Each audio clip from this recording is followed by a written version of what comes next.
Now let's trace over this image plane to create the walls of our loft apartment. What we want in the end is to have solid walls. And we could break this up in different ways if we wanted. We could have these interior walls be a separate object, if that were our choice.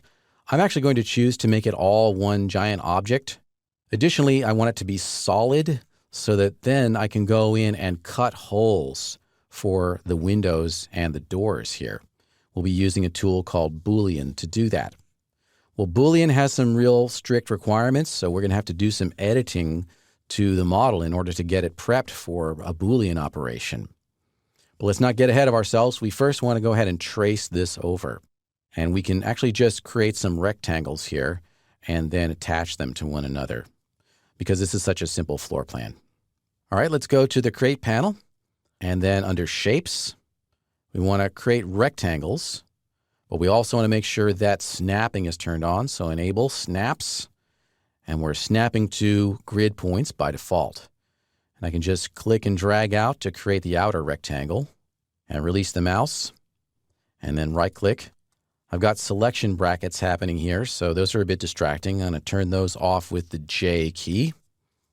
That's the outer surface of the walls.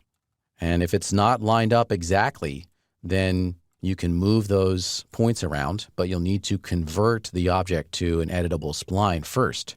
So with it selected, you can right-click and then go down to the bottom of the quad menu and choose Convert to Editable Spline.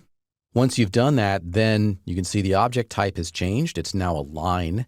And we can go into Vertex Subobject mode and, for example, move individual vertices around. I'll undo that.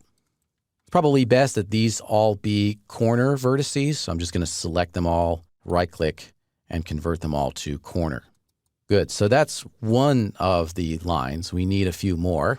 We can go into the Create panel, and then we can make a rectangle. Get in here. This is going to be a storage area, and I'm just doing the interior there. So I got that.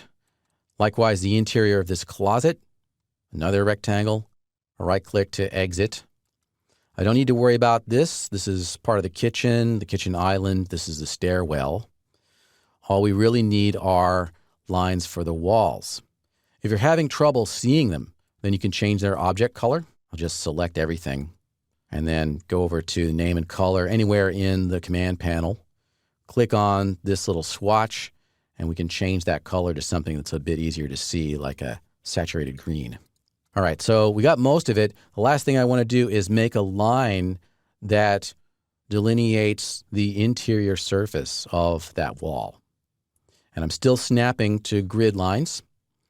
I can go back to the Create panel and create a straight up line.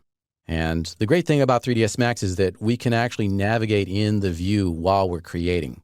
So we don't have to, for example, line it up so that the entire thing is visible when we first start.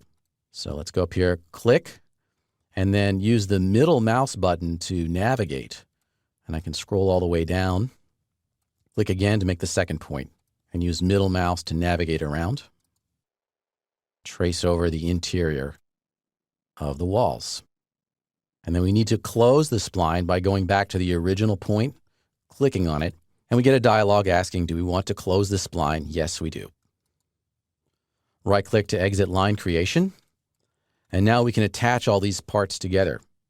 If we want to see this without the floor plan there, then we could actually hide that floor plan just for a moment so we can sort of check our work. Because it's actually frozen right now, we can't select it to hide it, but we can go into the Scene Explorer and then it's plane 01. We can just hide it by clicking on the eyeball and then take a look at what we've got. So this is basically what you want to see here. And if you want to see it even better, you can turn the grid display off. There are many ways to do that. The easiest is just the keyboard shortcut, which is G for grid. All right, there's our floor plan. This all needs to be one object in order to be extruded up to create a solid surface. We can attach all these pieces together. I'm going to turn off the snaps, select the outermost object here because it is an editable spline or line, and the editable spline object has the ability to attach other shapes. Scrolling down here, we've got attach. Click on the attach button and then just click on each one of these pieces.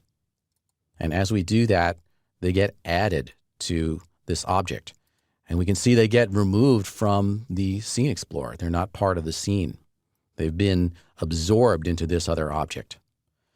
Okay, so once we've done that, we can just rename stuff. I'll right-click to exit attach mode.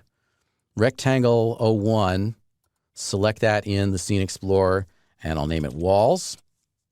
And plane 01, that's our image plane. I'll rename that too while I'm at it. We might not use this again, but it's there if we need it. I can always hide or unhide it to check my work. I'm going to leave it hidden for now. So we've got our floor plan built up as a single editable spline object.